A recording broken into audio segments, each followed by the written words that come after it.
বিসমিল্লাহির রহমানির রহিম। দেশ গড়ার পরিকল্পনা, এই অনুষ্ঠানের সম্মানিত সভাপতি জনাব রুহুল কবির রিজভী, মঞ্চে উপস্থিত জয়েন্ট সেক্রেটারি সোহেল সহ আমার সামনে উপস্থিত আলোচক বৃন্দ এবং ছাত্র দলের প্রিয় ভাই ও বোনেরা, আসসালামু আলাইকুম। প্রিয় ভাই বোনেরা, আজকে আমরা এখানে যেই বিষয়গুলো নিয়ে সারাদিন আলোচনা হয়েছে, আলাপ হয়েছে, আমি যখন জয়েন করেছি, লাইনে কানেক্ট হয়েছি, তখন আমি দেখলাম বেশ কয়েকজন তোমরা বিভিন্ন বিষয়ে প্রশ্ন করেছো আমাদের কয়েকজন আলোচক বৃন্দকে, যারা তোমাদের সামনে তুলে ধরেছে বিষয়গুলো। তোমরা বিভিন্ন তোমাদের মনের মধ্যে যে প্রশ্ন আছে সেই প্রশ্নগুলো তাদের সামনে তোমরা তুলে ধরেছো। প্রশ্ন থাকাটাই স্বাভাবিক। আমাদের অনুষ্ঠানটার নাম আমরা আজকে কি দিয়েছি? আমাদের অনুষ্ঠান নামটাই আমরা দিয়েছি দেশ গড়ার পরিকল্পনা। প্রিয় ভাই বোনেরা, তোমরা যদি, নিশ্চয়ই তোমাদের মধ্যে অনেকেই জানো, যদিও তোমরা ইতিহাসের পাতা থেকে তোমরা জানো, বিভিন্নভাবে তোমরা জানো, শুনেছো, যারা সিনিয়র নেতৃবৃন্দ আছে সবার কাছ থেকে তোমরা তোমাদের জুনিয়র যারা আছে তাদেরকে নিশ্চয়ই বলেছো। এখানে আমাদের আজকে সভাপতি সাহেব ওনার বক্তব্যে একটি কথা বলেছেন যে দেশ স্বাধীনের পরে, 90-এর স্বৈরাচারের আন্দোলনের পরে, বিভিন্ন সময় দেশ যখন সংকটের সময় ছিল, সংকটের ভিতর দিয়ে গিয়েছে, এবং তারপরে বাংলাদেশের জনগণ যখন বিএনপিকে দেশ পরিচালনার দায়িত্ব দিয়েছে, তখন ধীরে ধীরে কিন্তু বিএনপি অবস্থার পরিবর্তন ঘটিয়েছে, অবস্থার উন্নতি ঘটিয়েছে বিএনপি। প্রিয় ভাই বোনেরা, এই মুহূর্তে আমরা যদি দেখি, আমরা আগামী 2 মাস পরে একটি নির্বাচন প্রত্যাশা করছি। এই দেশটি গত 16 বছর যেই স্বৈরাচার পালিয়ে গিয়েছে, যেই স্বৈরাচারকে বাংলাদেশের জনগণ বিতাড়িত করেছে আন্দোলনের মাধ্যমে, সেই স্বৈরাচার এই দেশের প্রত্যেকটি ক্ষেত্রকে কিভাবে ধ্বংস করে দিয়ে গিয়েছে, এটি আমরা জীবনের পরতে পরতে অনুভব করতে পারি।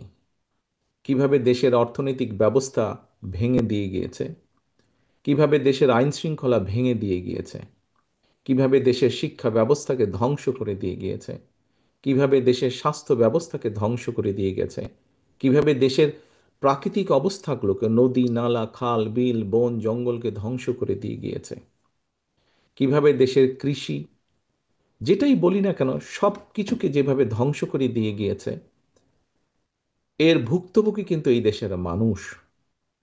এখন একটি রাজনৈতিক দল হিসাবে এবং এই মুহূর্ত পর্যন্ত আত্মবিশ্বাসের সঙ্গে আমরা বলতে পারি বাংলাদেশের জনপ্রিয় রাজনৈতিক দল হিসাবে বিএনপির দায়িত্ব হচ্ছে দেশকে সঠিকভাবে পরিচালনা করা। দেশের মানুষ যখন বিএনপিকে দেশের দায়িত্ব, পরিচালনার দায়িত্ব দেবে, প্রিয় ভাই বোনেরা, যেদিন স্বৈরাচার পালিয়ে যায়, আমাকে মহাসচিব সাহেব তখন ফোন করলেন। ফোন করে বললেন যে জাতীয় সরকার গঠিত করলে ভালো হয় কিনা, অথবা আমরা জাতীয় সরকারে যাব কিনা। তখন বিভিন্ন রকম একটা হেফাজত কন্ডিশন। আমি তখন বলেছিলাম যে আমরা জনগণের রায় মাথা পেতে নেব, আমরা জনগণের কাছে যাব, আমরা জনগণ যে সিদ্ধান্ত দিবে তাই আমরা মাথা পেতে নেব। কাজেই আমি সেই মুহূর্তে মনে করেছিলাম যে জাতীয় সরকারে আমরা যাব না। আমাদের লক্ষ্য, আমাদের উদ্দেশ্য সব কিছু নিয়ে আমরা জনগণের সামনে দাঁড়াবো। আমরা স্লোগানে বলি যে জনগণই আমাদের সকল ক্ষমতার, রাজনৈতিক ক্ষমতার উৎস। কাজে জনগণই যদি আমাদের রাজনৈতিক ক্ষমতার উৎস হয়ে থাকে, তাহলে কেন আমরা জনগণের সামনে গিয়ে দাঁড়াবো না? আমাদের লক্ষ্য বলবো দেশকে নিয়ে, জনগণকে নিয়ে, আমাদের উদ্দেশ্য বলবো দেশকে নিয়ে, জনগণকে নিয়ে, এবং জনগণ যে সিদ্ধান্ত দেবে আমরা মাথা পেতে সেই সিদ্ধান্ত নিব।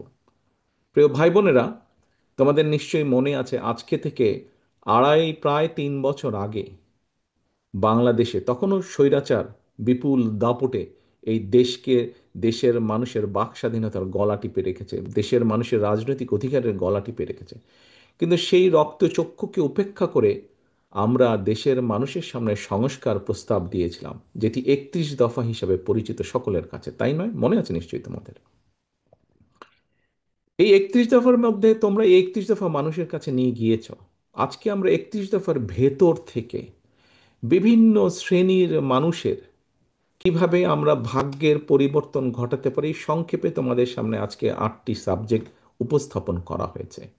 এর মধ্যে আছে, এখানে এক বোন বলেছে, আহ, সে আহ, আহ, আহ, ক্ষুদ্র জনগোষ্ঠীর প্রতিনিধিত্ব হিসেবে বলেছে, তার প্রশ্নটি অন্যরকম ছিল। অন্য অন্য অনেকেই বলেছে, শিক্ষা নিয়ে বলেছে, অনেক কিছু নিয়ে বলেছে। দেখো, বাংলাদেশ যখন 1971 সালে স্বাধীন হয়, সেই স্বাধীনতা যুদ্ধে লক্ষ লক্ষ মানুষ যুদ্ধ করেছে, লক্ষ লক্ষ মানুষ প্রাণ দিয়েছে যুদ্ধে। অর্থাৎ দেশটি স্বাধীন করার জন্য কিন্তু লক্ষ লক্ষ মানুষকে এক কাতারে এসে দাঁড়াতে হয়েছে। আজকে আমরা দেশ গড়ার পরিকল্পনা, এই কাজটি যদি আমাদেরকে সফল করতে হয়, সারাদিন যে সকল বিষয় নিয়ে তোমরা আলোচনা করলে, এই কাজগুলোকে নিয়ে যদি আমাদের সফল করতে হয়, অর্থাৎ দেশকে যদি সামনে নিয়ে যেতে হয়, মানুষকে যদি তার অবস্থান পরিবর্তন করে ভালো অবস্থানে নিতে হয়, তাহলে আমাদের সকলকে কাঁধে কাঁধ মিলিয়ে কাজ করতে হবে। আমি গত 5ই আগস্টের পর থেকে, আমি গত প্রায় 1 বছরের বেশি সময় ধরে বলে আসছি যে আমাদের সামনের সময়গুলো কিন্তু খুব ভালো নয়। সামনে অনেক কঠিন সময়ে অপেক্ষা করছে আমাদের জন্য। বিভিন্নভাবে বিভিন্ন রকম ষড়যন্ত্র বিভিন্ন জায়গায় হচ্ছে। এই ষড়যন্ত্র রুখে দিতে পারে এই দেশের জনগণ, এবং এই ষড়যন্ত্র জনগণকে নিয়ে সাথে রুখে দিতে পারে বিএনপি, বাংলাদেশ জাতীয়তাবাদী দল।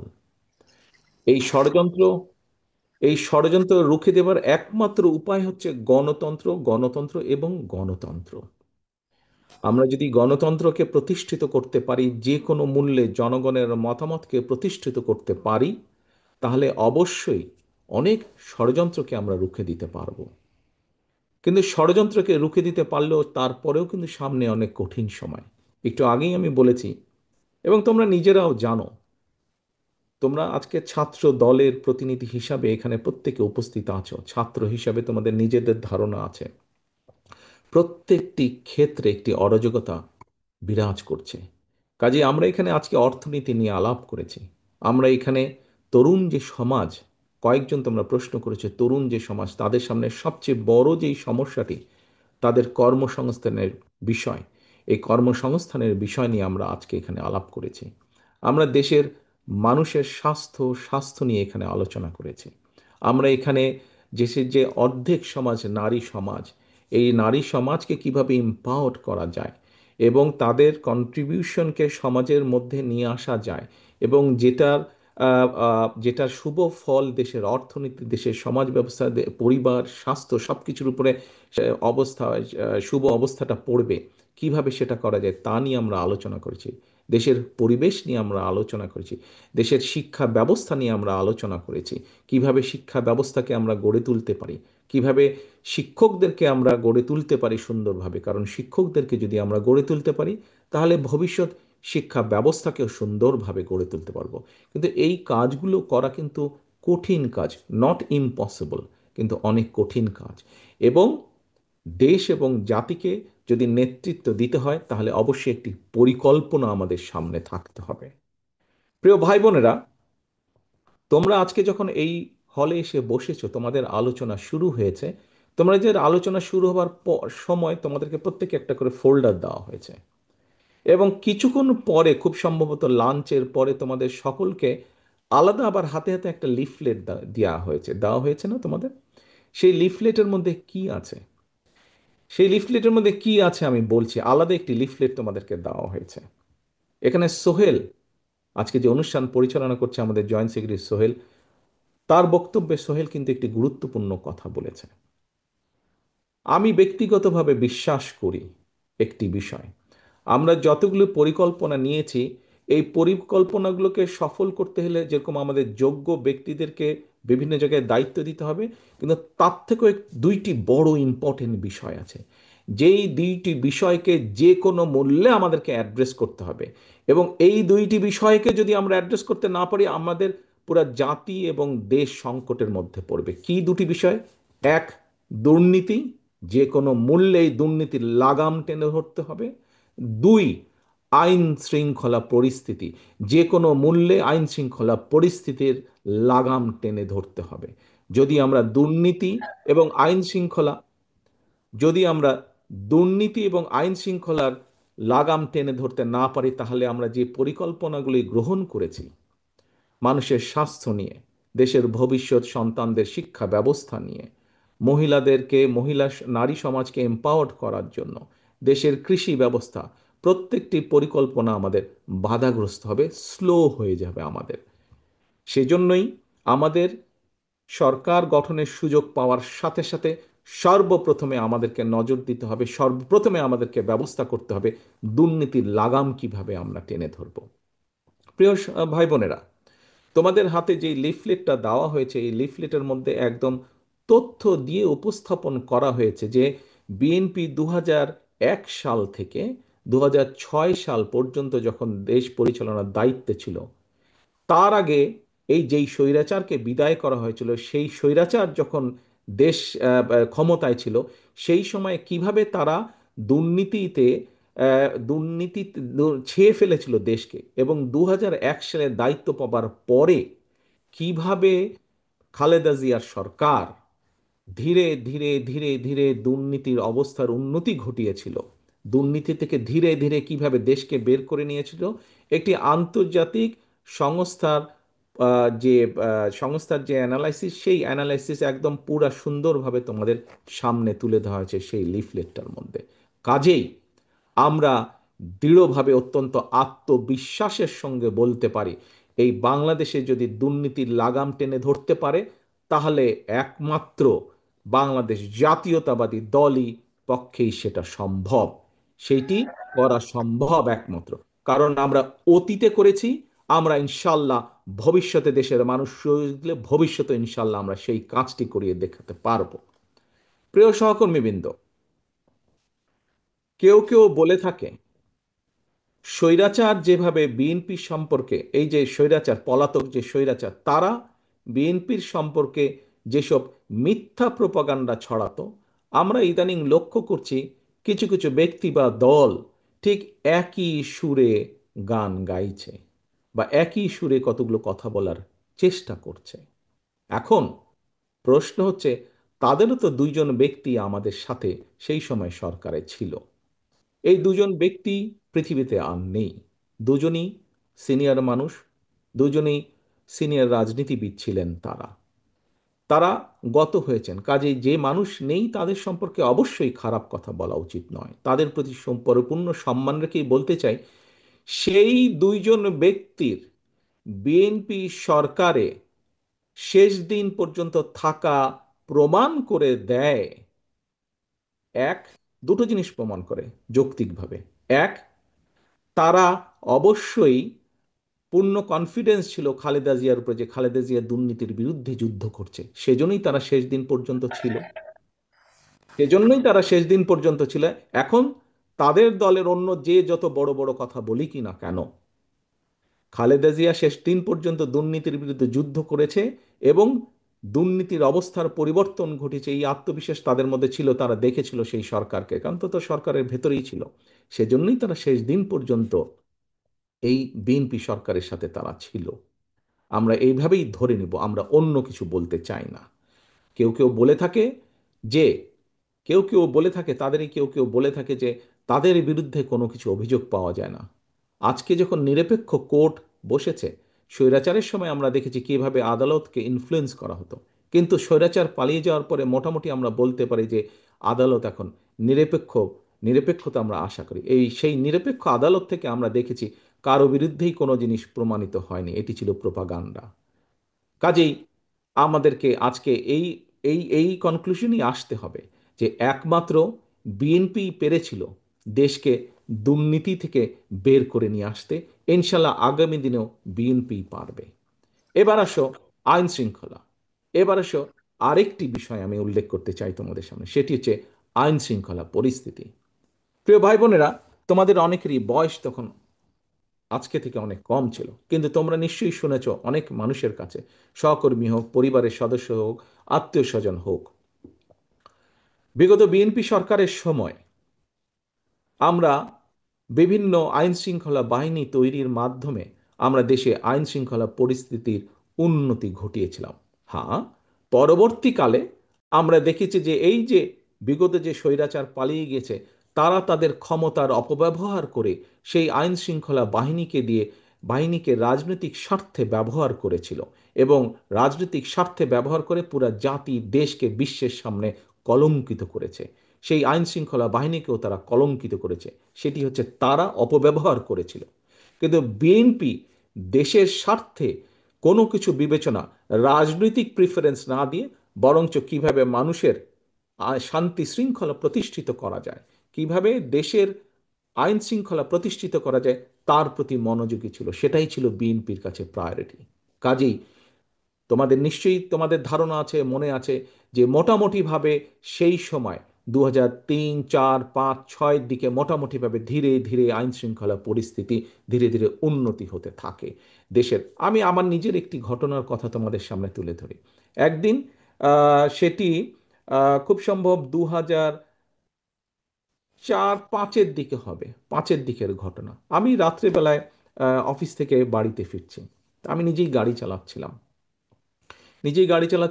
ক্যান্টনমেন্টের কাছাকাছি যখন বাসায় পৌঁছেছি, ক্যান্টনমেন্টে তোমাদের হয়তো অনেকের ধারণা আছে, শহীদ আনোয়ার উচ্চ বালিকা বিদ্যালয় একটি আছে, স্কুল আছে। সেই স্কুলের পরেই আমাদের যে বাসাটি ছিল, সেই স্কুলের পরে তো ওইখানে একটি চৌরাস্তার মতন ছিল তখন, এখন আছে কিনা আমি জানি না, একটি চৌরাস্তার মতন ছিল, সেখানে একটি ট্রাফিক সিগন্যাল ছিল। তো লাল বাতির কারণে আমি ওখানে দাঁড়িয়েছি। তো আমি গাড়ির জানলাটা আমার নামানো ছিল। তো আমি যেহেতু সোজা যাবো, ওই জন্য আমি লেফট লেনে দাঁড়িয়ে আছি, আর ওইদিকে বনানী রেল চেক পোস্ট দিয়ে বেরিয়ে যায় রাস্তাটি আছে। তো আমার পাশে একটি মিশুক দাঁড়ালো এসে। তো হঠাৎ মিশুকালা আমাকে এ ভাই এ ভাই বলে ডাক দিচ্ছে। তা আমি তাকালাম। তা আমাকে বলে, আপনি তারেক জিয়া না? আমি বললাম যে হ্যাঁ, আমি তারেক জিয়া। তো বলে, ভাই আপনারা এই যে বিভিন্ন বাহিনী সৃষ্টি করেছেন, এর মাধ্যমে আমরা অনেক শান্তিতে আছি। আমরা কেন, কিভাবে? বলে, ভাই আগে এই যখন গলিটলিতে আমরা যাত্রী নিয়ে যেতাম, প্রায় ছিনতাইয়ের মুখোমুখি হতাম, কিন্তু গত কিছুদিন ধরে আমরা অনেক শান্তিতে আছি, আমরা নিরাপদে আছি, আমাদের আর এইসবের মুখোমুখি হতে হয় না, বলা যায় মোটামুটি একদম আমরা নিরাপদ আছি। প্রিয় সহকর্মীবৃন্দ, এই ঘটনাটি আমি এই জন্য বললাম তোমাদের সকলের সামনে, যে এই ঘটনাটি অনেকগুলো ঘটনার মধ্যে একটি, এবং এই ঘটনাটি প্রমাণ করে একজন সাধারণ মানুষ, সে আমাকে চিনতো, আমি তাকে চিনতাম না, এবং তারপরে 1 মিনিটের কথা, তারপরে সে তার পথে চলে গেল, আমি আমার পথে চলে গেলাম। এই ঘটনাটি প্রমাণ করে যে বাংলাদেশের মানুষের শান্তি শৃঙ্খলা, আইন শৃঙ্খলা যদি ফিরিয়ে আনতে হয়, সেটিও বিএনপির পক্ষেই করা সম্ভব। প্রিয় ভাই বোনেরা, কিছু কিছু মানুষ বা কোনো কোনো গোষ্ঠী ইদানিং বলতে শুনেছি, বা বিভিন্ন জায়গায় কেউ কেউ সোশ্যাল মিডিয়ায় বলে যে অমুককে দেখলাম, তমুককে দেখলাম, তমুককে দেখলাম, এবার অমুককে দেখুন। যাদের কথা বলে অমুককে দেখুন, প্রিয় সহকর্মীবৃন্দ, তাদেরকে তো দেশের মানুষ 1971 সালেই দেখেছে। যে 1971 সালে তারা তাদের নিজেদের স্বার্থ রক্ষার্থে কিভাবে লক্ষ লক্ষ মানুষকে হত্যা করেছে, ঠিক যেভাবে পতিত স্বৈরাচার পালিয়ে যাওয়ার আগে হাজারো হাজারো মানুষকে হত্যা করেছিল ক্ষমতা ধরে রাখার জন্য। এই যাদেরকে কেউ কেউ বলে যে একবার দেখুন না এদেরকে, তাদেরকে দেশের মানুষ 71 সালেই দেখেছে নিজেদের রাজনৈতিক স্বার্থ রক্ষার্থে লক্ষ লক্ষ মানুষকে শুধু হত্যাই করেনি, তাদের সহকর্মীরা কিভাবে মা বোনদের ইজ্জত পর্যন্ত লুট করেছিল। এই কথাটি আমাদেরকে মনে রাখতে হবে। এখন প্রিয় ভাই বোনেরা, কথা অনেক হয়েছে, কথা অনেক হয়েছে। আমাদের লক্ষ্য একটাই, আমাদের উদ্দেশ্য একটাই, কি? দেশকে আমাদের গড়তে হবে। এই দেশকে শহীদ জিয়া গড়েছেন। দেশ স্বাধীনের পরে যখন এই দেশে দুর্ভিক্ষ হয়েছে, শহীদ জিয়া যখন দেশ পরিচালনার দায়িত্ব পেয়েছিলেন, এই দুর্ভিক্ষ কবলিত দেশকে উনি খাদ্য রফতানির দেশে পরিণত করেছিলেন। ঠিক একইভাবে পরবর্তীতে 90 স্বৈরাচারের পরে এই দেশকে আবারও দেশনেত্রী খালেদা জিয়া গড়েছিলেন। 96 2001-এর পরে আবারও ধ্বংসপ্রাপ্ত দেশকে, একটু আগেই বললাম তোমাদের সামনে একদম তথ্য প্রমাণ আছে, দুর্নীতি নিমজ্জিত একটি দেশকে কিভাবে খালেদা জিয়া আবার উপরে উঠে নিয়ে এসেছিলেন। প্রিয় সহকর্মীবৃন্দ, অনেক আলাপ হয়েছে, অনেক তর্ক বিতর্ক হয়েছে। গত 1 বছর ধরে আমরা দেখেছি, পত্রিকার পাতা খুললেই, টিভি চালালেই, ইউটিউবে গেলেই আমরা দেখেছি বিভিন্ন সংস্কার নিয়ে আলোচনা হয়েছে। কিন্তু একটি সংস্কার মধ্যে তোমরা আজকে যেই কয়টি বিষয় নিয়ে আলোচনা করেছো, তোমাদের কর্মসংস্থান, তরুণ সমাজের কর্মসংস্থান নিয়ে আলাপ করেছো, মহিলাদের এম্পাওয়ারমেন্ট নিয়ে আমরা আলোচনা করেছি, কৃষকের কৃষি কার্ড নিয়ে আমরা আলোচনা করেছি, আমরা মানুষের স্বাস্থ্য সেবার জন্য প্রান্তিক মানুষের দোরগোড়ায় স্বাস্থ্যসেবা পৌঁছে দেওয়ার জন্য আমরা স্বাস্থ্যকর্মীর বিষয় নিয়ে আলোচনা করেছি। আমরা আরও আলোচনা করেছি কিভাবে আমরা খাল খনন করব, কিভাবে আমরা বৃক্ষরোপণ করব। তোমাদের কাছে একটি প্রশ্ন, বিগত 1 বছর ধরে আমরা যে সংস্কার আলোচনা দেখলাম, বহু দলের, বহু, এই যে সরকার যে উদ্যোগ গ্রহণ করেছিল, এগুলি, এই যে আজকে তোমরা এই যেই বিষয়গুলি নিয়ে আলোচনা করেছো, সেই বিষয়গুলি কি তোমরা মনে করো এই প্রত্যেকটি বিষয় প্রত্যেকটি সাধারণ মানুষের জীবনের সাথে সম্পর্কিত? তোমরা কি মনে করো? তোমরা সারাদিন যেই বিষয়গুলি নিয়ে আলাপ করেছো, তোমরা কি মনে করো যে এই প্রত্যেকটি বিষয় সাধারণ মানুষের সাথে, জীবনের সাথে সম্পর্কিত? Yes or no? ইয়েস কি? ইয়েস, সম্পর্কিত। ওকে, তাহলে সম্পর্কিত। প্রিয় সহকর্মীবৃন্দ, হ্যাঁ, যেগুলা সংস্কার নিয়ে আলাপ হয়েছে, এর মধ্যে বিএনপিও 3 বছর আগে অনেক কিছু বলেছে, সেই সংস্কারগুলো প্রয়োজন। তবে সবচাইতে বেশি প্রয়োজন মানুষের ভাগ্যের পরিবর্তন। এবং আজ সারাদিন তোমরা যা আলোচনা করেছিল, এই কাজগুলো যদি আমরা করতে পারি, তাহলেই একমাত্র মানুষের ভাগ্যের পরিবর্তন করা সম্ভব। এবং মানুষের ভাগ্যের পরিবর্তন হলে, মানুষের যখন, তরুণ যুবক যুবতীরা যখন চাকরি বাকরি কর্মসংস্থান করতে পারবে, কৃষক যখন কৃষি কার্ডের মাধ্যমে ধীরে ধীরে স্বাবলম্বী হয়ে উঠবে, নারী যখন ফ্যামিলি কার্ডের মাধ্যমে ধীরে ধীরে স্বাবলম্বী হয়ে উঠবে, যখন আমরা দেশের মানুষের আস্তে আস্তে ধীরে ধীরে রোগীর সংখ্যা কমিয়ে ফেলতে পারবো, যখন আমাদের খাল বিলগুলোতে পানি থাকবে, বন্যা হবে না, তখনই মানুষের ভাগ্যের পরিবর্তন ঘটবে। এবং মানুষের ভাগ্যের পরিবর্তন ঘটা মানে দেশের ভাগ্যের পরিবর্তন ঘটবে। প্রিয় ভাই বোনেরা, আমি বাংলাদেশকে, বিএনপি বাংলাদেশকে সিঙ্গাপুরও বানাতে চায় না, মালয়েশিয়াও বানাতে চায় না, কানাডাও বানাতে চায় না, যুক্তরাষ্ট্র বানাতে চায় না।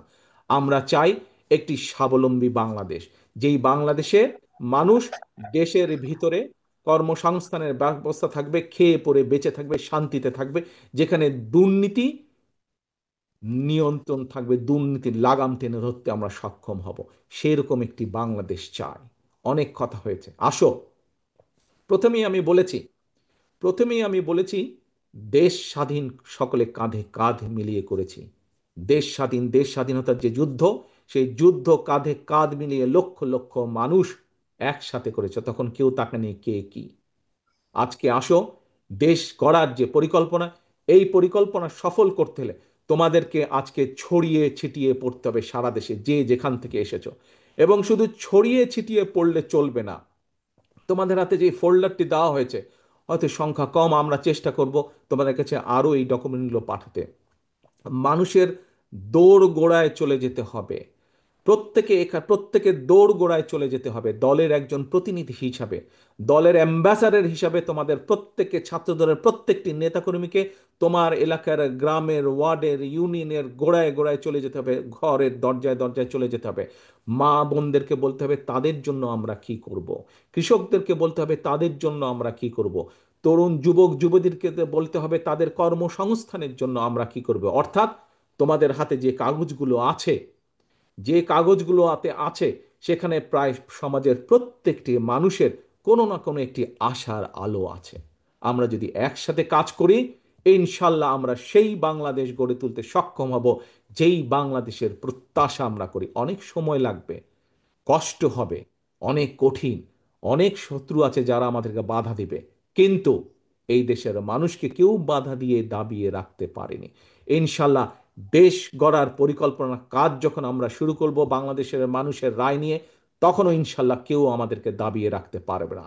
কিন্তু তোমাদেরকে সকলকে যেতে হবে আজকে মানুষের দৌড়গোলায়, মানুষকে ঐক্যবদ্ধ করতে হবে।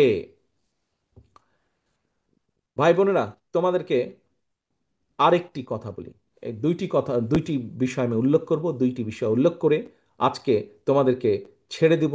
এবং ছেড়ে দেওয়ার পরে যেই কাজটি বললাম সেই কাজটিতে কিন্তু তোমাদেরকে প্ল্যান করতে হবে। তোমরা এখানে যারা আজকে ছাত্রদলের বিভিন্ন ইউনিটের নেতৃবৃন্দ উপস্থিত আছো, তোমাদের নিচে তোমাদের আরো অনেক সহকর্মী আছে। তোমরা যে যার ইউনিটে ফিরে যাবে, সবাইকে ডাকবে। তোমরা যা জেনে গেলে, যা শিখে গেলে, তাদেরকে সেগুলো তোমরা বলবে, বোঝাবে এবং ছুটে বেড়াতে হবে, ছড়িয়ে পড়তে হবে।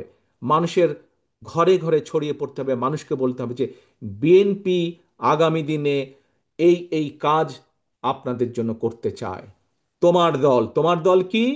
বাংলাদেশ জাতীয়তাবাদী দল। বাংলাদেশ জাতীয়তাবাদী দল এই এই কাজগুলো কৃষকের জন্য এই করতে চায়, নারী সমাজের জন্য এই করতে চায়, ছাত্র ছাত্রীদের জন্য এই করতে চায়, শিক্ষকদের জন্য এই করতে চায়, মসজিদের ইমাম মুয়াজ্জেম সাহেবদের জন্য এই করতে চায়। প্রত্যেকটি মানুষের কাছে তার তার মেসেজগুলো পৌঁছে দিতে হবে। প্রিয় সহকর্মীবৃন্দ, আমরা মানুষ, পৃথিবীতে আমরা বসবাস করি। আমরা মানুষ হিসাবে মানুষের জন্য আমরা কাজ করতে পারি। আমাদের সীমাবদ্ধতা আছে, পার্থিব সীমাবদ্ধতা আছে। সেই পার্থিব সীমাবদ্ধতার মধ্যে থেকে আমরা মানুষকে যা দিতে পারি, যা করতে পারি, আমরা মানুষের কাছে সেটি কমিট করব, সেটি কমিটমেন্ট দেব। এখন এখন যার মালিক আমি বা তুমি কেউ না, তার কমিটমেন্ট কি আমরা দিতে পারি? তার কমিটমেন্ট আমরা দিতে পারি না, যা আমাদের সাধ্যের বাইরে। এখানে আমরা মুসলমান আছি, অন্য ধর্মের মানুষও এখানে উপস্থিত আছে। মুসলমান হিসেবে আমরা বিশ্বাস করি এই পৃথিবীতে এবং পৃথিবীর বাইরে যাবতীয় যা কিছু আছে, আমরা যা কল্পনা করি, যা কল্পনা করতে পারি না, সকল কিছুর মালিক একমাত্র আল্লাহ তাআলা, একমাত্র আল্লাহ রাব্বুল আলামিন। আমরা শুনেছি অনেক কিছু একটি রাজনৈতিক দলের কিছু ব্যক্তি বা বেশ কিছু ব্যক্তি বিভিন্ন জিনিসের টিকিট বিক্রি করে বেড়াচ্ছে, বিভিন্ন জিনিসের কনফার্মেশন দিয়ে বেড়াচ্ছে। তো এখন এখন আমি যতটুকু বুঝি, অনেক মুরব্বী ব্যক্তি আছেন, বুজুর্গ ব্যক্তি আছেন ধর্মীয় বিষয়। আমি একজন সাধারণ নর্মাল একজন মুসলমান হিসেবে আমি যতটুকু বুঝি, যা আমার না, আমি যদি তা দেবার কথা বলি, অর্থাৎ যার যেটি আমার না সেটির কমিটমেন্ট যদি করি, তাহলে আমি তার সাথে পাল্লা দিচ্ছি। অর্থাৎ দোজক বেহেশত দুনিয়া সবকিছুর মালিক আল্লাহ। যেটার মালিক আল্লাহ, যেটার কথা একমাত্র আল্লাহ তাআলাই বলতে পারে, সেখানে যদি আমি কিছু বলতে চাই, আমার নর্মাল দৃষ্টিকোণ থেকে আমি বুঝি যে সেটি হচ্ছে শিরিক, সেটি হচ্ছে শিরিকের পর্যায়ে পড়ে। কাজে তোমাদেরকে ঘরে ঘরে যেতে হবে এবং বলতে হবে যারা এইসব কথা বলে তারা শিরিক করছে। আপনি যদি তাদের কথা শোনেন, আপনিও শিরিকের পর্যায়ে পড়ে যাবেন। যার অধিকার একমাত্র আল্লাহ তাআলার, সেটি একমাত্র আল্লাহর অধিকার। কে কোথায় যাবে, কার ইহকালে কি হবে, পরকালে কি হবে, তার অধিকার একমাত্র, ডিসাইড করার অধিকার একমাত্র আল্লাহ। আমরা পৃথিবীতে মানুষ হিসাবে আমরা মানুষের দেখভাল যতটুকু সম্ভব আমাদের দৃষ্টি থেকে আমরা করতে পারবো, আমাদের শক্তি সামর্থ্য অনুযায়ী করতে পারবো। আমরা এ কালেরটা করতে পারবো, এ কালেরটা কম বেশি আমরা মানুষ হিসেবে যা আমাদেরকে ক্ষমতা আল্লাহ দিয়েছে তার ভিতরে করতে পারবো। যা ক্ষমতার বাইরে তা আমরা করতে পারবো না। কাজী যারা এসব কথা বলে তারা ইনেবে শিরিক করছে। একজন মুসলমান হিসেবে আমি সেটাই বুঝি। এই কথাগুলো তোমাদেরকে পৌঁছে দিতে হবে। তবে সবচেয়ে বড় কথা হচ্ছে, যা তোমরা আজকে শিখে গিয়েছো, যা তোমরা আজকে জেনে গিয়েছো, যা তোমরা আজকে বুঝে গিয়েছো, এগুলো মানুষের দোরগোড়ায় পৌঁছে দিতে হবে তোমাদেরকে। তোমাদেরকে বিএনপির অ্যাম্বাসাডার হিসাবে যেতে হবে, আজকে মানুষের রাষ্ট্রদূত হিসাবে, দূত হিসাবে যেতে হবে। এখন আমার প্রশ্ন তোমাদের কাছে, তোমরা কি এই কঠিন কাজটি করতে পারবে? যদি তোমরা এই কঠিন কাজটি করতে পারো, তাহলে ইনশাল্লাহ বিএনপি দেশ গড়ার যে পরিকল্পনা, সেই পরিকল্পনার পক্ষে ইনশাল্লাহ আমরা জনগণের রায় পাব। এবং জনগণের রায় ইনশাল্লাহ পেলে ইনশাল্লাহ আমরা এই পরিকল্পনাকে ধীরে ধীরে পর্যায়ক্রমিকভাবে বাস্তবায়ন করব ইনশাল্লাহ।